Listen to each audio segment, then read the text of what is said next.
Hi, this is Ilma Art Studios photograph for today. A beautiful landscape with barns, old barns in it, in one of the countrysides near my Orangeville town.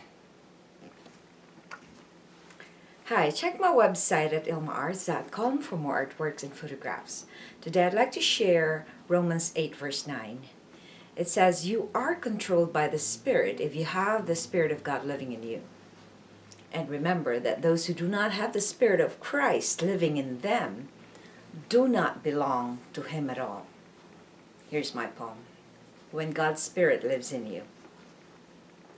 When God's Spirit lives in you, your old life changes, you are new. When you are controlled by the Spirit, you belong to Christ and you soak in it. Your heart suddenly begins to be stirred. He ignites you to stay pure and chase peace. Those who are controlled by their sinful nature, they take a while to grow and they stay immature. Here's my essay. There are some believers who choke or grieve the Holy Spirit. Some Christians do not even acknowledge His presence inside their hearts. When Christ died on the cross to pay for our sin debt, He paved the way for the sin to live. He's paved the way for the Spirit to live in us. It is the Spirit who guides, teaches, and convicts us when we do wrong and gives us a way out. It is God's Spirit who prods us to do righteous things and avoid evil. We can disappoint the Spirit of God in us when we have unbelief, we question His person, we don't listen to what He is teaching us, or if we choose to sin. When God's Spirit lives in you, you choose the good and the loving. Prayer. Lord, thank you for allowing the Spirit to live in my heart. Reflection. Why do you think it is difficult for some Christians to let the Spirit dwell? I think some strongholds. A stronghold is something like a sin in your life that you have no power to control, and usually it runs from a family. It's a deeply rooted, it's almost like a generational sin that is passed on to us unknowingly, and when we don't ask the Holy Spirit to for forgiveness for that stronghold, for that generational sin, we tend to live in it and we don't have victory over that sin.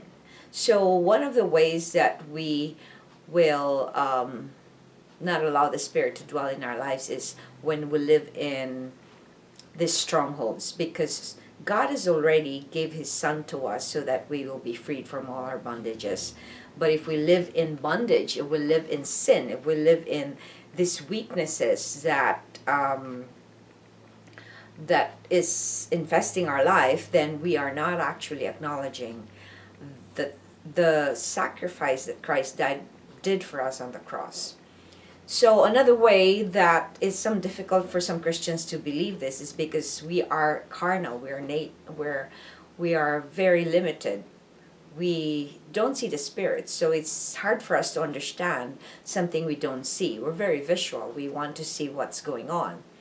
So in a way, it is hard for us to believe that the Spirit lives in us. But that is the promise that God gave us when Christ died on the cross. And remember, in one of the verses in the Bible, Christ said to His apostles, don't be sad that I'm dying, that I'm leaving you, because when I leave you, then I can live in your hearts. In other words, the Spirit, the Father, the Son, and the Spirit are one God, three in one God. So it's a very hard concept to have our limited understanding comprehend it. And some Christians also are just staying like babies, spiritual babies. They don't want to grow. They don't want to receive that hunger that God has given them when they proclaim that they want to be committed to Jesus. So those are some ways, or some a hindrance to allowing the Spirit to dwell in us. He cannot dwell in an unbeliever's heart, because He is only able to dwell in those who believe in the Lord. And if you have doubts, if you have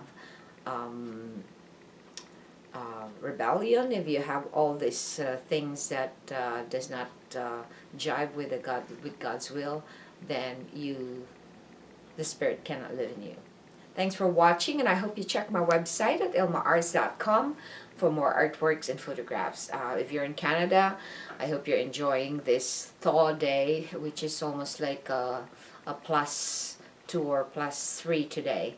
So thanks for watching again. Check my website at ilmaarts.com for more artworks and photographs. Have a wonderful day.